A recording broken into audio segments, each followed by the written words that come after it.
Alô, comunidade, eu sou o Rodrigo Viana, esse é o ICL Urgente com as principais notícias do Brasil e do mundo. Mais um dia super importante em Brasília, com o avanço do julgamento de Bolsonaro e seus asseclas por golpe de Estado. A gente vem sempre com a análise a quente dos fatos aqui no ICL Urgente, 5 horas da tarde, sempre com a gente na atualização de notícias.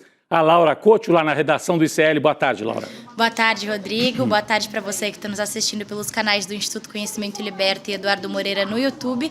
E muito boa tarde para você que está nos ouvindo pela Web Rádio São João, em Quixadá, e pela Rádio Cultural FM no Rio Grande do Sul. Vamos lá, Rodrigo. Vamos lá. Boa tarde para você que mora nesse país em que a extrema-direita entra num salve-se quem puder no plenário do Supremo Tribunal Federal. Advogado do general Paulo Sérgio, que foi ministro da Defesa de Bolsonaro, hoje admitiu abertamente que houve tentativa de golpe de Estado, sim, e que o cliente dele tentou demover o presidente da época, o Jair Bolsonaro, de avançar com as medidas de ruptura da democracia. Ou seja, admitiu que houve uma trama golpista.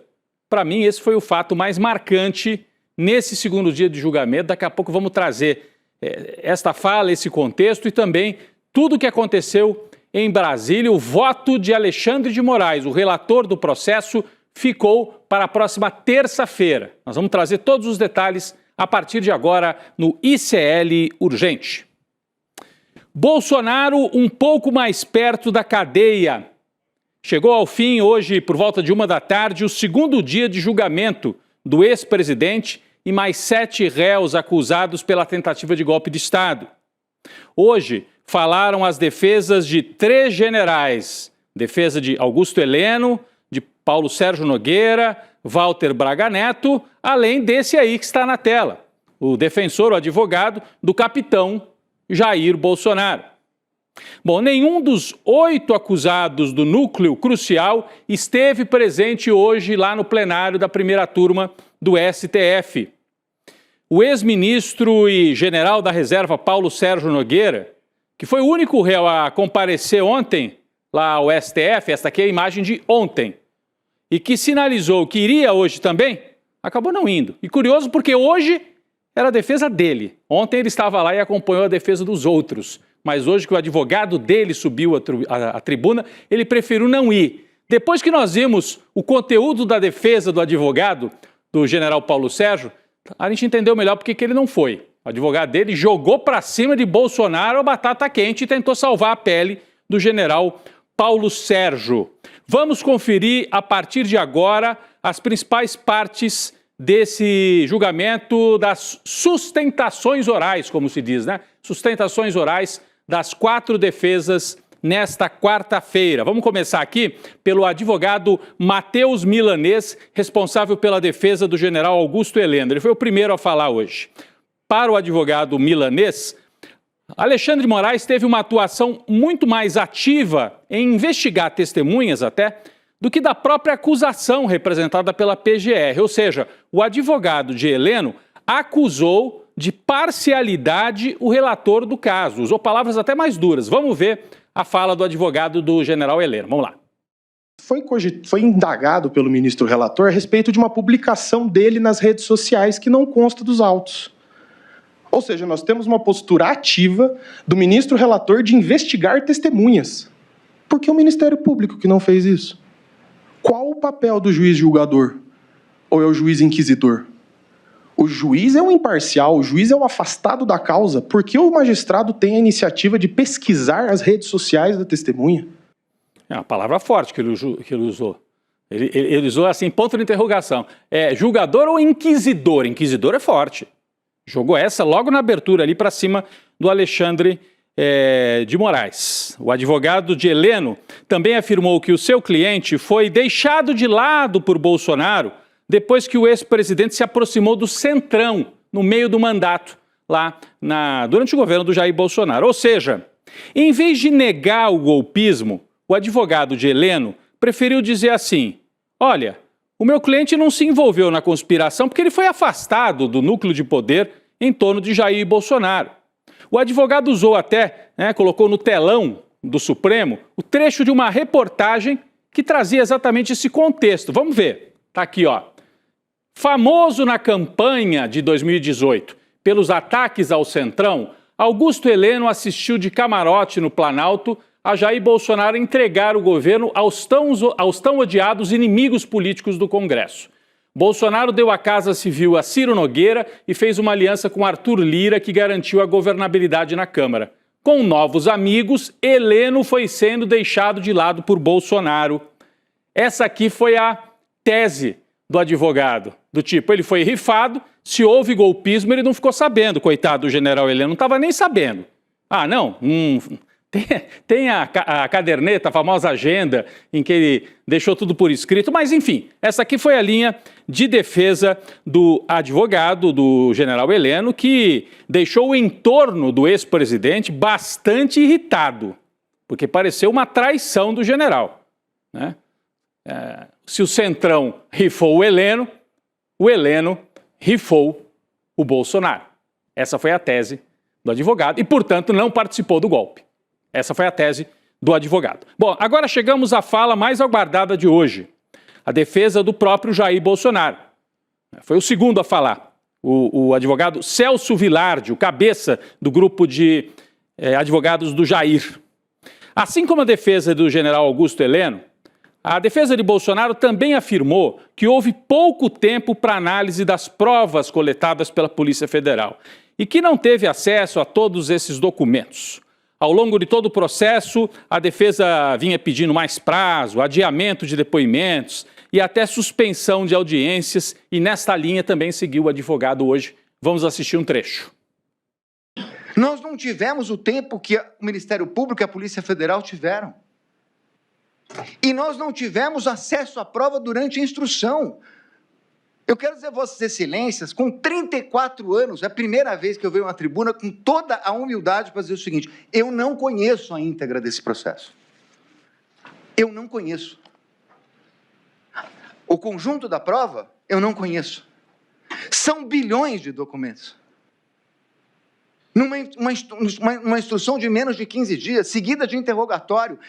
A instrução começou em maio, nós estamos em setembro. 15 dias de prazo para o Ministério Público, 15 dias de prazo para a defesa. Foi uma fala aí, deixando a bola quicando para o ministro Fux pedir vistas, porque o que a defesa está dizendo houve cerceamento, a defesa não conseguiu se preparar direito para esse julgamento.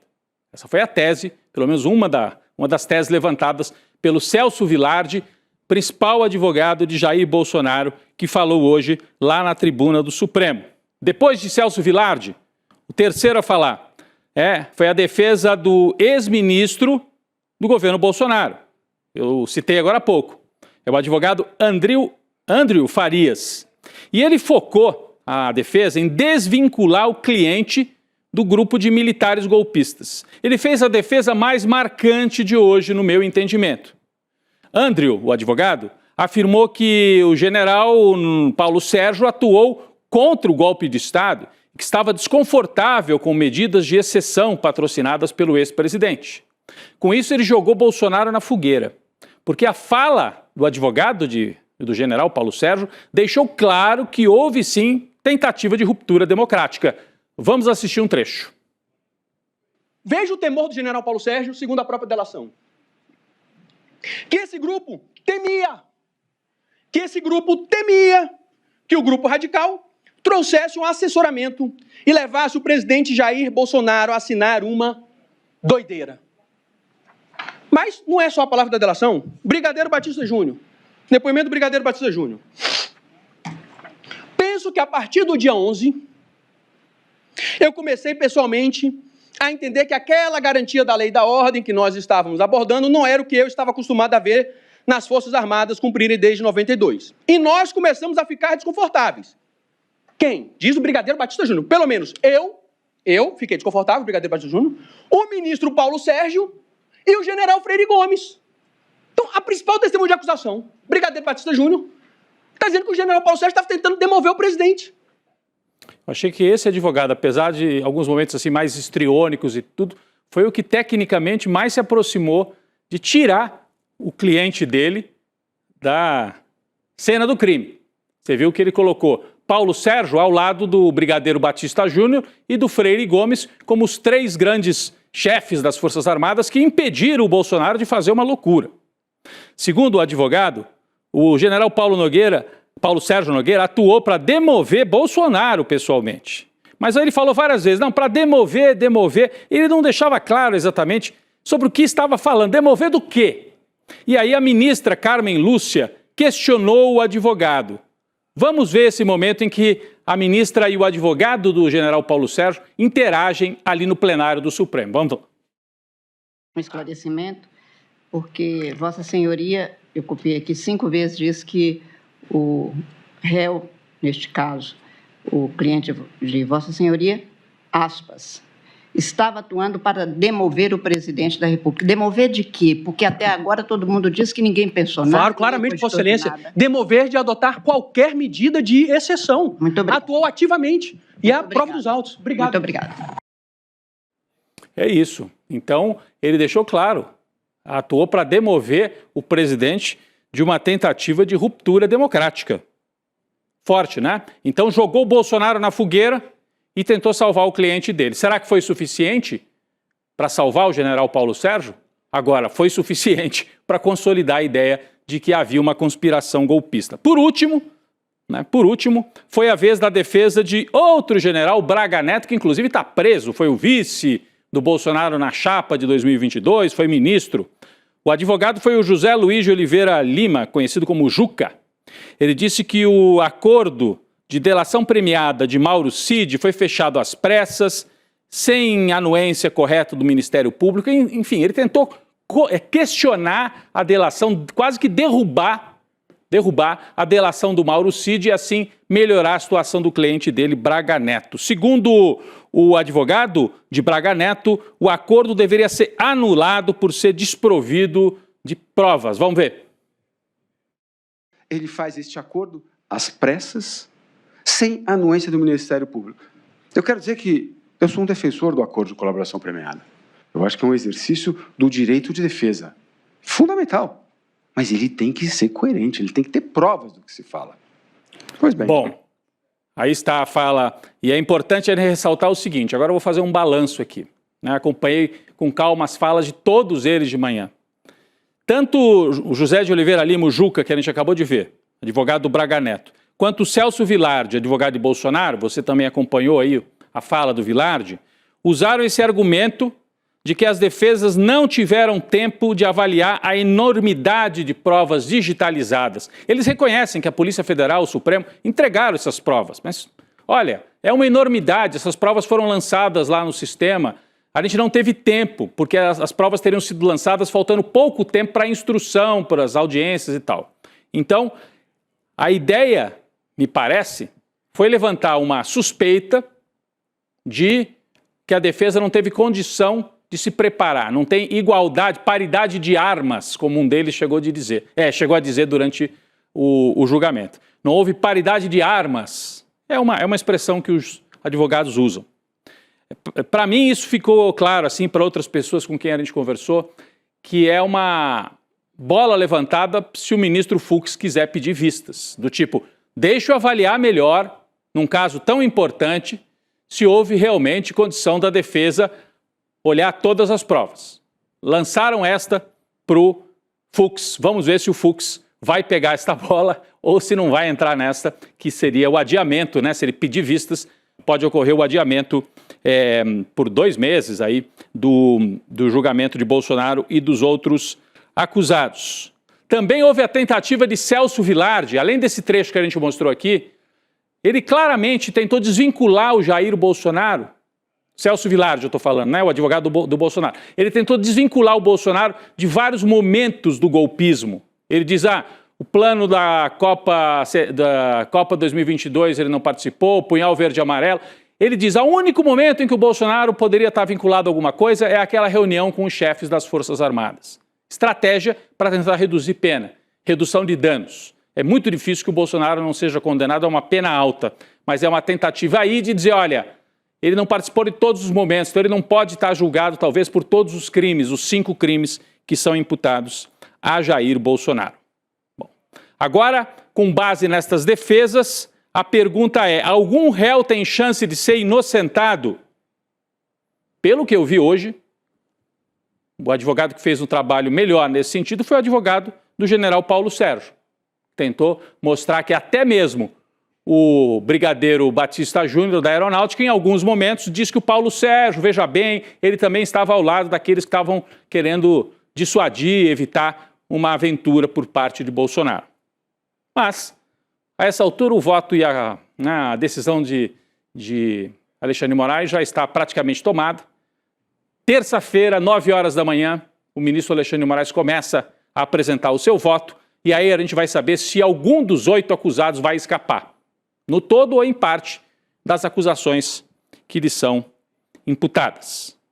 Pessoal, enquanto tudo isso acontece no Supremo Tribunal Federal, em paralelo ao julgamento, avança no Congresso a campanha pela anistia. Parlamentares do governo, como Lindbergh Farias, líder do PT na Câmara, foram hoje à porta do STF para criticar o projeto bolsonarista.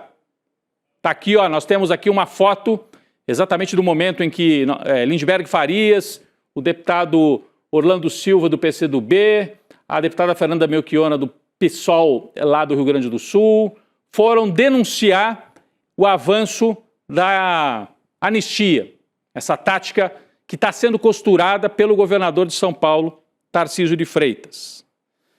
Vale lembrar que Hugo Mota, presidente da Câmara, anda sobre a corda bamba. Ele está sendo pressionado pelo Centrão e pela oposição para pautar o tema da anistia, que pode ser votado ainda enquanto corre o julgamento da trama golpista. Será que eles vão ter coragem de colocar isso para votar semana que vem? Então, Alexandre de Moraes apresentando o seu voto e o Congresso tentando salvar os Bolsonaro e os golpistas do outro? É uma corda bamba realmente. Está aí o Hugo Mota, olha quem está do lado dele nessa imagem. Ciro Nogueira. É a turma do Centrão tentando fazer um acordo com o Bolsonaro e dizer: Bolsonaro, nós vamos te salvar e você vai apoiar o Tarcísio para presidente. É esse o acordo que está avançando em Brasília. Bom, como eu falei, quem tem papel central nessa articulação da anistia é Tarcísio de Freitas, governador de São Paulo. Ele passou os últimos dias em Brasília, está aqui na manchete do Globo. Tarcísio busca ministros do STF para discutir propostas sobre anistia aos condenados do 8 de janeiro. A Laura Couto explica melhor para a gente o que está acontecendo nessas últimas horas lá em Brasília. Laura. Rodrigo, o Tarcísio está se tornando, aos poucos, um dos maiores articuladores do projeto da anistia para o Jair Bolsonaro. Além da mobilização de parlamentares para o projeto bolsonarista, o Tarcísio agora mira construir um caminho jurídico para a aprovação da anistia através do Supremo Tribunal Federal.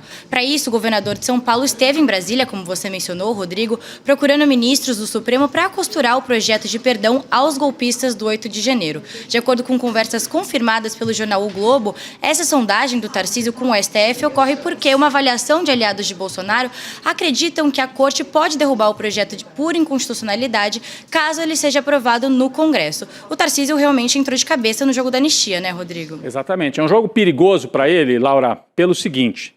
É claro que ele não tem saída. Para ser candidato, o Tarcísio precisa do apoio do Bolsonaro. E para ter apoio do Bolsonaro, ele precisa mostrar: olha, eu tiro você da cadeia.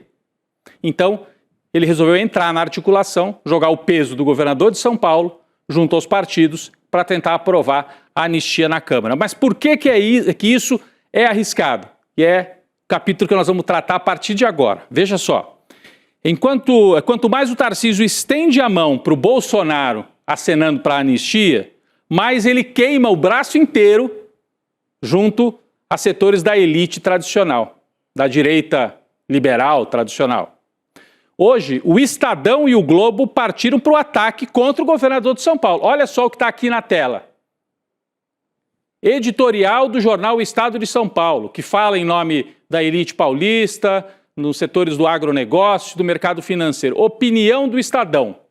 Ao dizer que não confia na justiça que está julgando Bolsonaro, Tarcísio esquece a obrigação, como governador e eventual postulante à presidência, de preservar as instituições democráticas. Depois o editorial continua puxando a orelha do Tarcísio. Já tinha puxado a orelha do Tarcísio quando ele botou o bonezinho do Trump e apoiou as tarifas contra o Brasil. E agora, até de certa maneira surpreendentemente, Estadão e também o Globo criticam o Tarcísio por ele falar em anistia e dizer, olha, eu não confio na justiça, que é perigosíssimo, né? E aí, editorial de hoje, da família Marinho falando, editorial do Globo, olha só, anistia é afronta irresponsável à Constituição. Mota deve enterrar a proposta de livrar Bolsonaro e os demais réus depois do julgamento no Supremo. Então chama a atenção para o Mota, mas há um parágrafo citando o Tarcísio também. Eu queria destacar aqui, a gente separou um parágrafo desse editorial que dá também um puxão de orelha no Tarcísio. Aqui, ó. Entre extrair vantagem política ou vacinar o país contra novos ataques à democracia, os arautos da anistia parecem só pensar no ganho imediato. É o caso do governador de São Paulo, Tarcísio de Freitas, do Partido Republicanos, que passou a atuar de forma mais explícita em favor da anistia, manchando suas credenciais republicanas. Tarcísio chegou a dizer que não confia na justiça. Se a intenção é obter apoio de Bolsonaro para uma candidatura, o risco é, ao banalizar a intentona, ou seja, o golpismo, perder o apoio de quem o vê como representante da direita democrática. Ou seja, Tarcísio, se você vai com o bolsonarismo, você não vai com a elite que representa a tal direita democrática. O Globo e o Estadão falam em nome desta elite e falam, de certa maneira, em nome do Supremo Tribunal Federal, que também representa esta elite. Porque Alexandre de Moraes, Gilmar Mendes, a essa altura, sempre, na verdade, tiveram a posição do lado da direita tradicional. Então, Estadão e Globo ficam com o Supremo se houver essa confrontação. Então, é um momento realmente decisivo para o Tarcísio de Freitas. Com apoio do Tarcísio, o projeto de lei ganhou força na Câmara dos Deputados. Como a gente já falou aqui, né? O próprio presidente da casa, Hugo Mota, reconheceu que aumentou a pressão, ele está chamando de pressão, veja bem, né? Ele afirmou o seguinte após uma reunião com os líderes: estamos avaliando, temos que conversar. Aumentou o número de líderes pedindo, estão cobrando. Laura, conta mais pra gente sobre isso, por favor. Rodrigo, segundo relatos, o Mota declarou nesta reunião com líderes que o tema da anistia é complexo e que um projeto de lei amplo não vai passar na casa. Ele ainda descartou votar a anistia nessa semana. Mesmo assim, o presidente da Câmara não se negou a discutir o texto e deve se reunir de novo com líderes amanhã ou na terça que vem, dia 9. Do outro lado, os chefes partidários estão tentando um acordo para que o tema seja pautado depois do julgamento da trama golpista, que está previsto para acabar no próximo dia 12, sexta-feira. Agora, até mesmo deputados governistas avaliam que o tema ganhou força e pode ser colocado em votação no plenário da Câmara, inclusive o deputado Lindbergh Faria, o líder do PT na casa, como a gente mencionou. Exatamente, a gente mostrou agora há pouco a imagem, o Lindbergh foi lá para a porta do Supremo denunciar esse avanço dessa conspiração, né, dentro do Congresso, mas é uma espécie de conspiração. Bom, está avançando muito, Laura, na Câmara, mas do lado do Senado Federal, a situação é um pouco diferente. O presidente do Senado, Davi Alcolumbre, afirmou ser contrário à anistia e disse que pretende discutir um projeto de lei alternativo. Alcolumbre garantiu que ele próprio vai redigir o texto e apresentar para votação. Uma das ideias do senador, né, é diferenciar as penas de acordo com o grau de participação no 8 de janeiro. Quem financiou, quem apenas estava na praça, quem não chegou a cometer vandalismo. Vale destacar que o texto defendido pelo presidente do Senado prevê apenas diminuição das penas, mas não perdoa totalmente os condenados, né? Muito menos o próprio ex-presidente Jair Bolsonaro. Aliás, a turma lá dos Estados Unidos, Paulo Figueiredo, Eduardo Bolsonaro, já disseram, essa ideia aí do Alcolumbre para a gente não serve. É tudo ou nada. Ou é anistia total ou não vale para nada. Então, tem muita tensão no ar e tem divergências dentro da elite brasileira. A gente percebe por esse noticiário. Tem divergência, não está um bloco fechado, o Tarcísio está se arriscando demais, avançando este sinal. Quem também descarta o projeto da anistia é o Supremo, obviamente, não é isso, Laura Couto? Rodrigo, os ministros do Supremo Tribunal Federal classificam como remota ou quase inexistente a possibilidade de avanço do projeto de lei de anistia dos envolvidos nos atos golpistas, com ou sem esse benefício estendido ao ex-presidente Jair Bolsonaro. Na avaliação de um magistrado ouvido pelo jornal O Globo, caso um perdão seja aprovado no Congresso, o projeto não vai dar em nada, já que dificilmente seria considerado constitucional pela Corte. E aí, Rodrigo, que entra o papel do Tarcísio na articulação da anistia, que a gente trouxe aqui mais cedo no programa. Prevendo essa situação, os aliados do Bolsonaro acionaram o governador para tentar negociar com ministros do STF e impedir a derrubada do projeto. Mas o STF também já se adiantou e, em sua composição atual, já tem maioria para barrar a anistia que o governador de São Paulo articula com o Centrão para beneficiar Jair Bolsonaro e livrar ele da prisão, Rodrigo. Você veja, Laura, a atuação do Tarcísio é complexa. Ele tem que primeiro articular no Congresso para ver se aprova no Congresso uma anistia. Mas já se sabe que se passar no Congresso, o Supremo vai dizer a anistia para crime contra a democracia é inconstitucional, não vale. Então o Tarcísio também passou a conversar com ministros do Supremo para sondar e dizer, se aprovar lá, vocês deixam passar? E o recado foi, não. Se aprovar no Congresso, a anistia não passará no Supremo. É um momento bastante complexo e bastante complicado para a extrema-direita. Mas eles que são de extrema-direita que se entendam, né? Ou que não se entendam, o que é até melhor para o Brasil.